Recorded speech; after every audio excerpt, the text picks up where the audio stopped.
दूर किसी जंगल में एक चील रहा करती थी। वो अब बूढ़ी हो गई थी, इसलिए वो अब अपने लिए शिकार भी नहीं कर पाती थी। वो ना तो ज्यादा तेज और ना ऊंची उड़ान ले पाती थी। एक दिन मेरे पेट में तो चूहे कूद रहे हैं। मेरे पास तो खाने के लिए कुछ नहीं। अगर ऐसा ही चलता रहा तो मैं भूख से ही मर जाऊंगी। चील ऐसे बैठे बैठे खुद से ही बातें कर रही थी।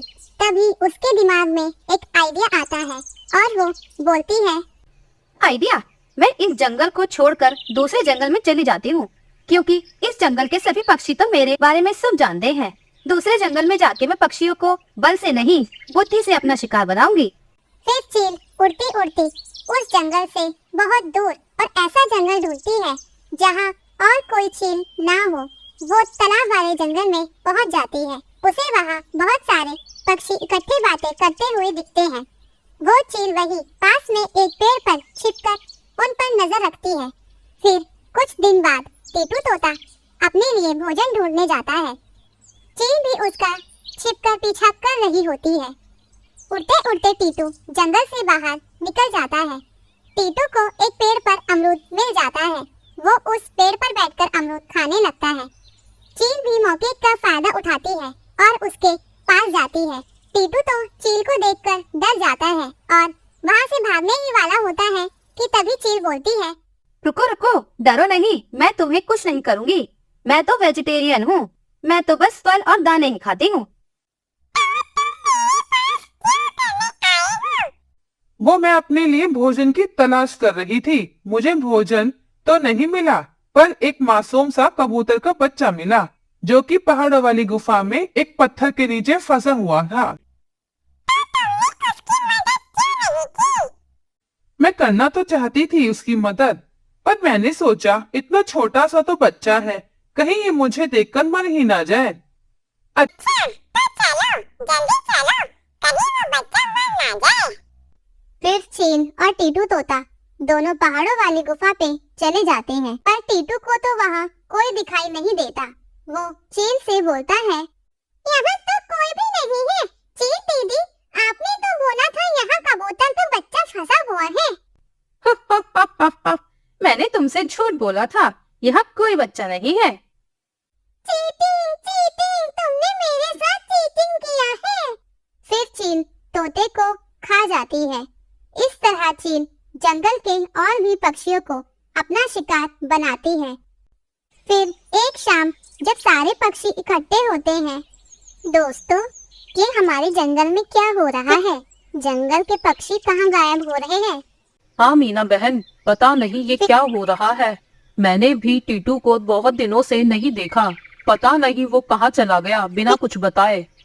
मुझे तो ऐसा लग रहा है कि वो सब दूसरे जंगल चले गए हैं। नहीं नहीं कालू भैया, मुझे नहीं लगता इतने सारे पक्षी एक साथ जंगल छोड़ के चले गए। कुछ तो गड़बड़ है। चलो छोड़ो, फिर जो भी है, अब हमें तो भोजन ढूंढने में आसानी ही होगी। फिर वो सब अपने अपने घर चले जाते हैं। फिर अगले दिन गिल्लू कबूतर भोजन ढूंढ रहा होता है और उसे मकई के दाने मिल जाते हैं। तभी पीछे से चील आ जाती है और उससे बोलती है, कबूतर भैया, मैंने पहाड़ों वाले गुफा में एक चिड़िया का बच्चा फंसा हुआ देखा है। वो बहुत रो रहा था। तो तुमने उसे क्यों नहीं बचाया? फिर चील कबूतर को भी वही झूठी कहानी सुनाती है और उसे भी उसी गुफा में ले जाती है। यहाँ तो कोई नहीं है। यहाँ कोई नहीं है और अब मैं तुम्हें मार के खा जाऊंगी। कबूतर बहुत ही चालाक था। वो चील से बोलता है, तुम मुझे तो खा लोगी, पर तुम्हारे पीछे जो शेर है उसे कैसे बचोगी? चील ये सुन डर जाती है और अपने पीछे देखती है। वो देखती है वहाँ तो कोई शेर नहीं था। वो गुस्से से आगे देखती है।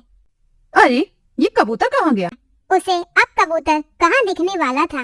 वो तो चील को बेवकूफ बनाकर वहाँ से भाग गया था और वहाँ से भागकर सीधा पक्षियों के पास जाके रुकता है। दोस्तों, मुझे पता चल गया। ओए, बूढ़े कबूतर, क्या पता चल गया? मुझे पता चल गया कि जंगल के पक्षी कहाँ गायब हो गए।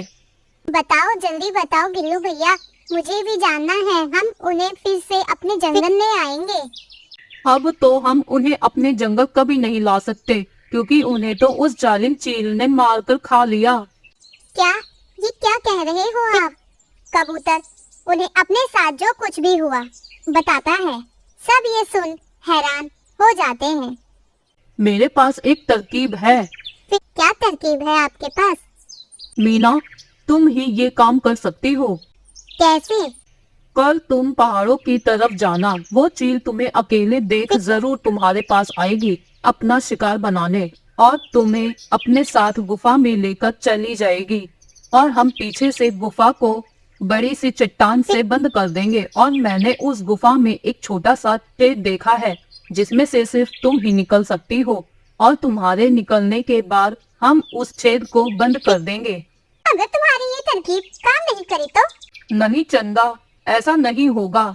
मैं ये काम करने के लिए तैयार हूँ। वैसे भी अगर हमने कुछ नहीं किया तो वो चील धीरे धीरे हम सबको मार ही देगी।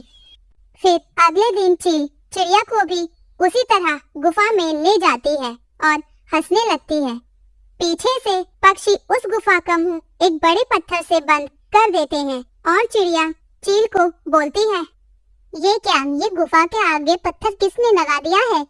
चील पीछे देखती है और पीछे से चिड़िया भी उस छोटे से छेद से बाहर चली जाती है।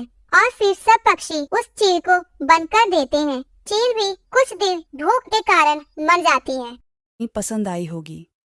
प्लीज सब्सक्राइब माय चैनल ऐसी और दिलचस्प कहानी देखने और सुनने के लिए।